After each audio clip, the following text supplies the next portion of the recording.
Alright guys, so here we are.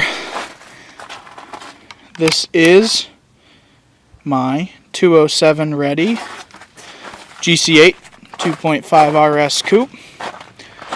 This car has 59,000 original miles, although it is in shambles with no engine, and the interior is a bit apart. I hope to have this car back together for August before I move out to Colorado. Currently this car is wired and plumbed up for a full 04 STI swap. It actually has a full GD harness with just some GC plugs spliced onto it. If anyone happens to be interested in that harness, it will be for sale. Shoot me an offer. I'm not really going to ask too much for it. So this car is actually a 5-speed. I was thinking about doing the 6-speed swap, but from what I heard, this setup is actually pretty decently strong. What it has is a 3.9 out of a Forester and a full 3.9 STI rear diff setup, so it has the 6-speed rear diff, as well as the DCCD controls for the power biasing. So I'm sure all of you are wondering, how the hell does a 6-speed axle fit into the Forester 5-speed gearbox?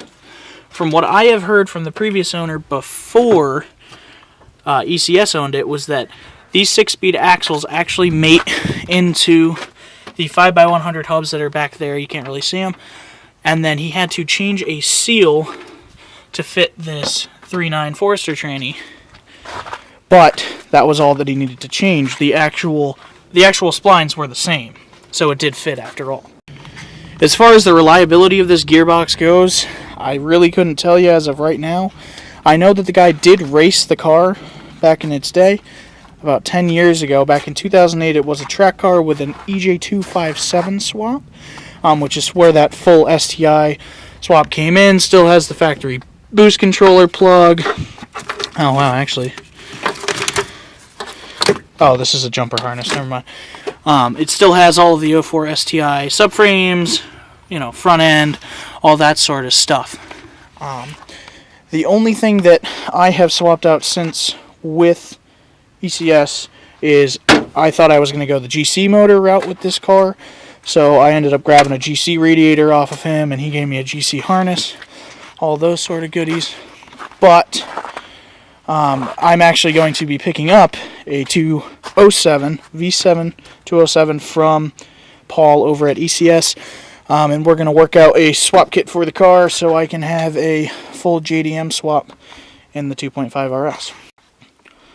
This weekend I'm actually hoping to start pulling this harness out of the car. I want to get the car pretty stripped down. I want to clean it really well, see some things that I may need to address paint-wise, such as the subframes, clean out all of the jams really well, and make sure that I go through everything and nothing's really left untouched. So this car is actually one of the cleanest GCs I've ever seen as far as rust goes.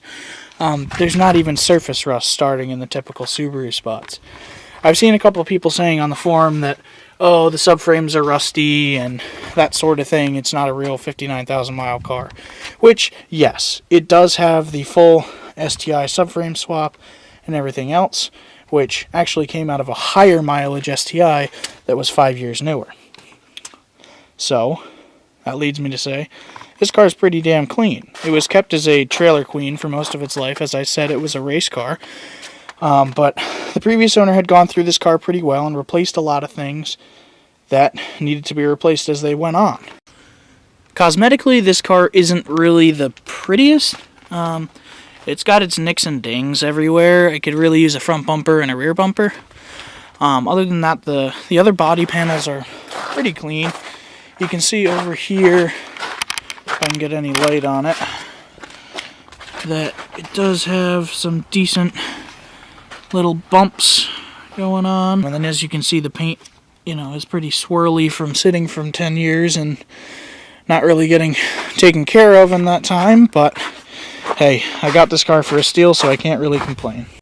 As far as the interior of this car goes, it's mostly taken apart.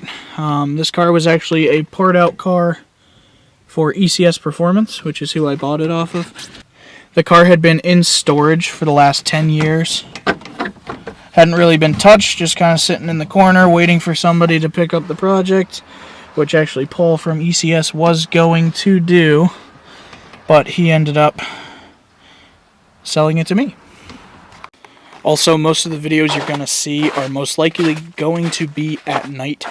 I do work 6 to 7 days a week. I get out of work at about 5:30 every day, other than Sundays, which makes filming kind of a challenge. Once the car's in the garage, I'm going to work on having a good lighting setup. I have a couple of lights here that I stole from my old shop that we moved out of, so I'm going to put those up in the ceiling and get us some better lights for the videos. As far as this build goes, just want to let everybody know, this is going to be on the more budget side of at-home building of vehicles. At the end of the day, I'm actually hoping to be in this car under $8,000, which is really what I've budgeted myself for. I'm actually going to be selling my Mark I GTI race car. This car is fully logbooked, ready to run. It's got a set of slicks on it right now. I have 3 other sets of wheels that come along with it, as well as a trailer full of parts. If anyone's interested in this, I'm asking $6, but somewhat negotiable. It's going to help me fund the GC build. I'll have some more clips on this car later on. This car is actually going to be moving outside, and that car is going to be moving inside. I'm hoping to have that car running in the next couple months, which is probably a pipe dream, but hey, gotta go for it. I have been racing this car for the past year and a half now. So my track day sort of things may be coming to an end somewhat soon, unfortunately, if I have to sell this car. But you can probably look forward to some autocross or some track day footage of the black car once it's all put together. So I guess we'll talk about a little bit of the nitty-gritty of what's going to be going into this car and what my goals are and how I plan to acquire all of them. The car is going to have a V7 EJ207. It's a JDM motor, so I can't promise mileage. Nobody really can. But it's right around the 60,000 mile mark, which is right where the shell is. So I'm hoping to have a basically 60,000 mile EJ207 swapped RS. As far as power goals go, I'd like to keep it right in the 300 to 350 wheel horsepower range. The V7 EJ207 actually has fully forged internals, which is why I went with it over the V8. The V8 had the twin scroll setup, which is cool, and it made decent power. But from a reliability standpoint, I'm going to be putting a lot of miles on this car over the next couple years, and I wanted something that I didn't have to worry about ringland issues or anything short block related. When I get the car, I'm planning on doing a head gasket refresh, just to be safe, as well as valve cover gaskets or anything else it may need.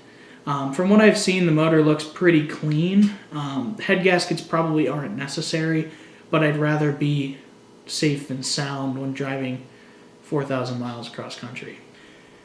Paul over at ECS is actually going to be making me a merge harness for a GD207 to a GC body, and I'm also going to be buying the V7 207 from him.